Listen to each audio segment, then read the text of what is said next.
There are things in life that don't have an explanation. Things you can't train for. Things you can't fight your way out of. Things that simply happen and you're left standing there, wondering what you did to deserve them. For Daniel Cormier, those things came early. His father was murdered on Thanksgiving Day when he was 7 years old. His infant daughter was killed by a truck on a Texas highway when she was 3 months old. His Olympic dream, the dream he'd been building his entire life, was taken from him by his own body in a foreign hospital bed. 3 things that would end most people. And then, after all of that, he became one of the greatest combat sports athletes who has ever lived. This is not a story about fighting. This is a story about what it costs to keep going when the world gives you every reason to stop. Lafayette, Louisiana. March 20th, 1979. Daniel Ryan Cormier is born into a working-class family in the heart of Cajun country. His parents, Joseph and Audrey, have 4 kids between them. An older brother named Joseph, a sister named Felicia, and a younger brother named Farrell. It's a modest life, a real life, the kind that doesn't make the highlight reel. Daniel's biological parents don't stay together long. His stepfather, Percy Benoit, is the man who raises him. And DC will spend his entire life calling Percy the greatest man he ever knew. He once said, "Percy was the bravest, strongest, hardest working, and most caring person I've ever known. Always the life of the party. Made everyone he ever came in contact with feel good." That man, that steady, solid, everyday man, is the foundation Daniel Cormier is built on. But the foundation cracks early. Thanksgiving Day, 1986. Daniel is 7 years old. His biological father, Joseph, is at Thanksgiving dinner with his second wife's family across town. An argument breaks out. Things escalate. A gun appears. Joseph Cormier is shot and killed by his second wife's father, in that man's own home. The man who pulled the trigger is never charged. Self-defense, his house. Daniel isn't at that house. He's home with his mother when the call comes in. He later described that night in an interview. The chaos of the adults around him, the sounds of his mother's world collapsing, the way he couldn't quite make sense of what he was hearing. He said, "I remember the night they called to tell my mom what had happened, and I didn't quite understand what was going on. 7 years old, death wasn't familiar to me yet." He went to the funeral, he sat in the pew, he cried, and then he went home, lay down in bed, and got the worst migraine headache of his life. He lay there for hours, paralyzed, with Percy sitting on the edge of the bed. A stepfather comforting another man's son on the worst night of both their lives. That image, Percy sitting on that bed, is one Daniel Cormier has carried with him for 40 years. What saves Daniel isn't therapy. It isn't a grief counselor or a support group. What saves him is a wrestling mat. A local coach spots Daniel in a fight with his cousin and does something unexpected. Instead of breaking it up, he says, "Come wrestle for me." Daniel steps onto a mat for the first time and gets destroyed. He keeps coming back. By sophomore year of high school, he wins the Louisiana State Wrestling title, then does it again, and again. 3 state titles, a record of 101 wins, twice voted the most outstanding wrestler in the state tournament. He's also an all-state linebacker with a personal best 40-yard dash time of 4.5 seconds. LSU wants to give him a football scholarship. He turns it down. He has a different dream now. He's going to Oklahoma State, the best wrestling program in America. And from there, he's going to the Olympics. He's going to make something of the life his father never got to finish.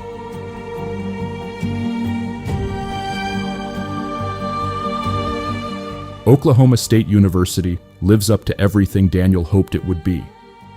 He goes 26-5 his first year, 27-5 his second. Reaches the NCAA Division I National Finals in the 184-pound class. He's about to become a national champion. He loses 8-4 to Cale Sanderson. Cale Sanderson, an Iowa State wrestler who would go on to become the only 4-time NCAA champion in Division I history. The most dominant college wrestler America has ever produced. Cormier loses to him 6 times in college. 6. He never solves him. But here's what DC takes from those losses. Not bitterness, not excuses. He takes a blueprint. If you can compete with the best man in the room, you belong in the room. That lesson, absorb the loss, extract the lesson, keep moving, is one Daniel Cormier will need again, and again, and again.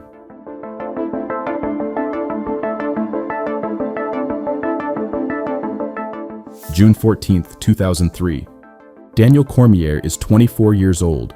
He's the reigning United States national champion in freestyle wrestling. He has a daughter, 3 months old. Her name is Kaden Imrie Cormier. He adores her. He's already figured out the trick. When she cries at night, he takes her for a drive. And there's a song, a Heather Headley song called I Wish I Wasn't. Not exactly a chart topper. You had to love R&B to even know it existed. But every single time that song came on, Kaden would stop crying. Every time. It was their thing, their private language, worked out over 96 days of life. On June 14th, Kaden is in the back of a friend's car on a Texas highway. She is strapped into her car seat exactly as she is supposed to be. An 18-wheeler slams into the back of the car. DC said in an ESPN interview, "I called the highway patrol, and they told me there was an accident on the highway. They told me people were injured, but there was only one fatality. It was her." He drove to the scene. He saw the car. He understood. Just some guy being irresponsible, not paying attention. The baby is strapped in exactly as she is supposed to be. She died at the scene. He wrote about this years later in his own words. "It takes me back to 2003. To this day, I can't articulate what that pain feels like. It never really leaves you. Even though I only had a few months to be a dad to Kaden, I loved every second of it. She was the sweetest little thing and had me wrapped around her finger." They buried Kaden in Killeen, Texas. He said, "I just remember her casket being so small. So small. Not understanding why stuff like that keeps happening. Why? He missed the 2004 Olympic trials, just couldn't go. The dream he'd been building since high school, he simply couldn't show up for it." His coach John Smith reaches out, not to push, just to sit with him. Eventually, slowly, Daniel comes back to the mat. He does a wrestle-off with the trials winner. He beats him. He makes the Olympic team. The 2004 Athens Olympics. He's going, and he's going for Kaden. That's the only reason he can get off the floor. He finishes 4th, 1 match from a medal. He stands in Athens with nothing to show for it. He will try again, 2008. Beijing.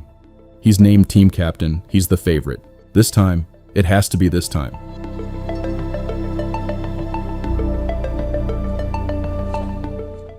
Beijing, August 2008. Daniel Cormier makes weight. 211.5 pounds. He hits it.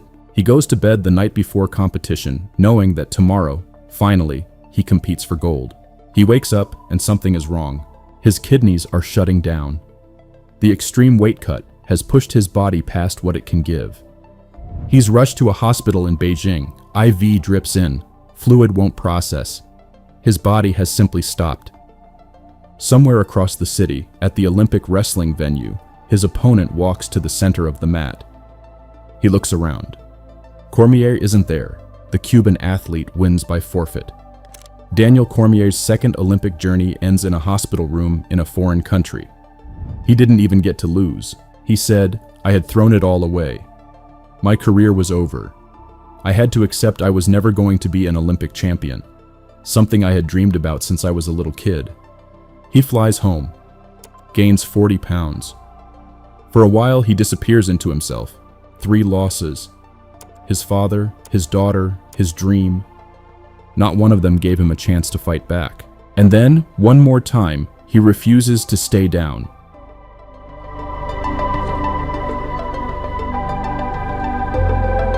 He walks into a gym called the American Kickboxing Academy in San Jose, California. He has no MMA record, no cage experience, just a wrestler's body and a wrestler's mind, and absolutely nothing left to lose. Head coach Javier Mendez puts him in with Cain Velasquez, John Fitch, Josh Koscheck. Cormier adapts. He always adapts. That's what he does. He goes unbeaten through Strikeforce, wins the Strikeforce Heavyweight Grand Prix, signs with the UFC.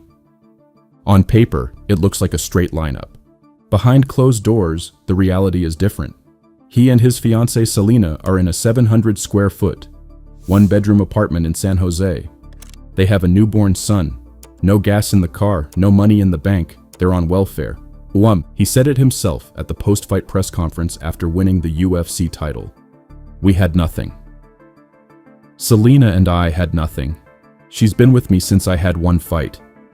One time we had our son, young baby. I was in Strikeforce and barely fighting. We had no money. We had no gas. We were on welfare. We called my parents. They don't have much. But my mom, my dad, my brothers, my sister, they pulled together whatever they had. They had $575, and they sent it to Selena and I. It allowed us to get through the month until my next sponsorship check came in. $575. Scraped together by a Louisiana family with nothing, for a man who had already lost everything, just so he could keep going one more month. He has never forgotten that month. He says he never will. May 23, 2015, UFC 187, Las Vegas. Jon Jones has just been stripped of the light heavyweight championship after fleeing the scene of a hit and run that injured a pregnant woman. The UFC calls Daniel Cormier. He's fighting Anthony Johnson, one of the most dangerous knockout artists in the sport, for the vacant title. Johnson catches him in the first round. A looping right hand that sends Cormier to the canvas 28 seconds in. The crowd erupts. Cormier gets back up. Of course he does. He takes Johnson to the ground, grinds him down through 2 more rounds. In the third, Johnson gives his back, exhausted, defeated by a man who simply refused to break. Cormier locks in the rear naked choke.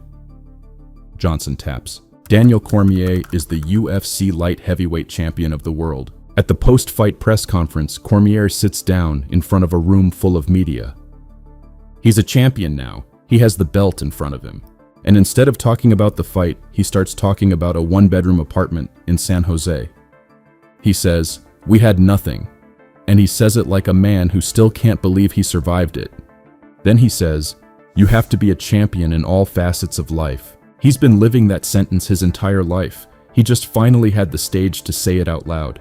3 years later, at 39 years old, an age when most fighters are done, when most bodies have given out, he knocks out Stipe Miocic and becomes the UFC heavyweight champion of the world. He becomes only the second fighter in UFC history to hold 2 division titles simultaneously. At 39 years old, after a Thanksgiving murder, after a 3-month-old casket, after a Beijing hospital bed, after welfare. At 39 years old.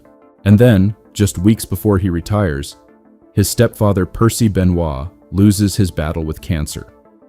The man who sat on the edge of his bed on the worst night of his childhood, gone. DC wrote, "Today I lost my hero.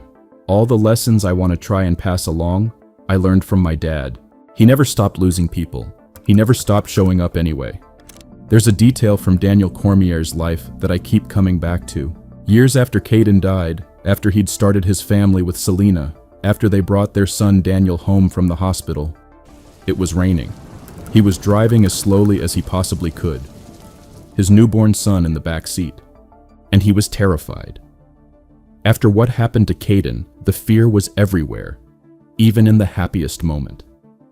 And then, on the radio, completely out of nowhere, "I Wish I Wasn't" by Heather Headley began to play. The song, Caden's song. He looked at Selena. She was crying. He was crying. He said, "I know that song played for a reason." I truly believe it was Caden's way of reassuring us. People have said I'm crazy for thinking my daughter sent me a message that night. But I don't care. That's the thing about Daniel Cormier that makes him different from most champions. He doesn't pretend the losses went away. He doesn't do the thing where he says it all made him stronger and better and he'd do it all again. He says, "I look at her picture on the mantle at my house. I'm sitting there with a full head of hair. I've gotten to the gray. The baby didn't, and that sucks. It really does." That's the man he is. The person who became a 2-division UFC champion not because the pain went away, but because the pain gave him a reason to keep showing up when nothing else could. He said, "Everything I did every day of my life going forward was for Kaden. For a long time, it was singular. She may have been the guiding force of everything I was doing from the moment she passed. A father killed on a holiday America celebrates every single year. A daughter frozen in time at 3 months old on his mantelpiece. An Olympic dream dissolved in a hospital room in Beijing. A belt that came 15 years later than it should have, paid for by a family that scraped together $575 so he could survive one more month. None of it is fair. None of it ever will be.